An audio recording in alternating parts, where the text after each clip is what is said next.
Kalau korang yang suka buat konten dalam kereta ataupun suka buat konten POV drive kereta, aku ada satu alat yang baik untuk dikongsikan. Memang betul-betul puas hati dan berbaloi. Jom tengok video ni sampai habis.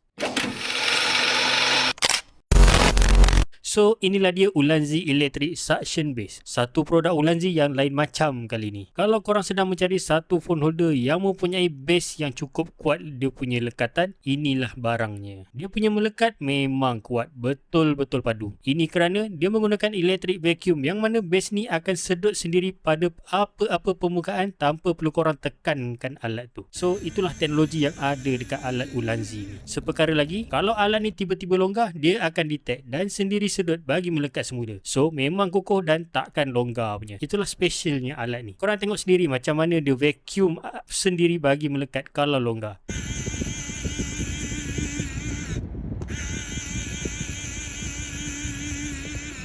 Macam mana? Nice kan?